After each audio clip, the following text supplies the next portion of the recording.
Just pick that further then, because you mentioned this course that you did at Columbia. Also know that you've got an MBA. As you look at your career, where have you learned best from either from an academic perspective, or even is there particular individuals that have influenced your learnings?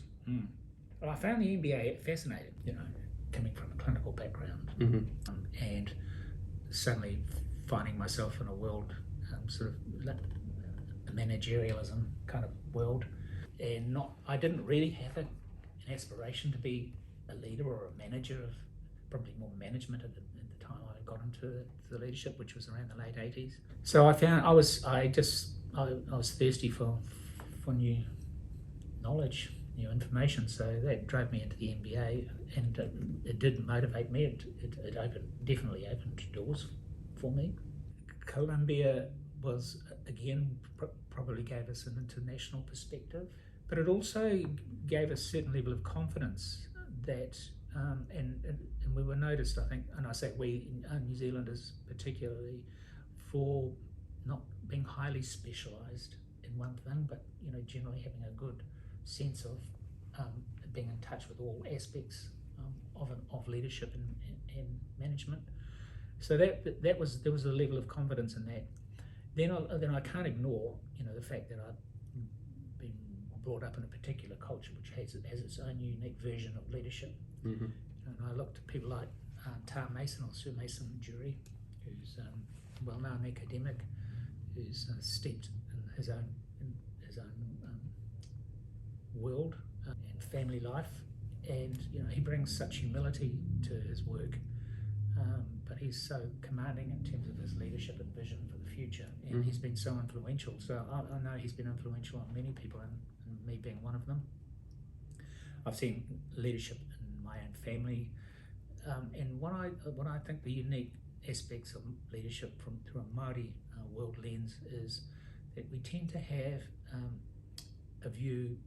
intergenerational view of leadership. We're not naturally short-term thinkers. Yeah. So we tend to think of the world, what it might look like for our grandchildren. And it brings a different kind of aspect to the way you look at the world, and the decisions you make and the contributions you make to a decision. And it is very much, it might sound trite through some eyes, but it actually does make a difference to the way you look at the world, and you want to leave the world in a better place if you can, than when you came into it. And that's a very compelling view, and it persists throughout Māoridom, that intergenerational perspective. So absolutely, taking it one step further then, what do you feel that you still need to do to leave for generations to come? I think the best thing we can do is, I wouldn't say get out of the way, but I would certainly say enable our young leaders to come through. I look at the next generation with my own family, outside my family, and we've come from challenging times as people. We've come through, and if we look back to the late 1800s, we were a race that was on the verge of extinction. And then we saw Māori leadership coming through, particularly in a public health sense, and we saw the Māori population expand beyond that after being on significant decline. You see the urbanisation of Māori in the post-Second World War period, where you saw significantly rural people moving into the cities, and the social challenges that have come from that. And now you see us at a time, where the ATV of Taranaki are pretty much in a post-settlement phase, and there's a different level of confidence among our young leaders. And I think knowing the best time to get out of the way, and ensuring that they're in a place where they can bring their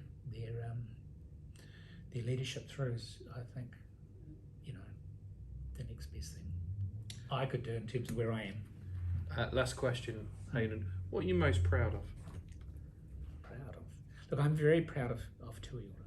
I'm very proud of Tui Ora, but there are a lot of things I'm proud of. But I would say that Tui Ora has become, it's had a controversial start. I didn't really talk about that. But as an organisation, we weren't universally accepted, even by our own people.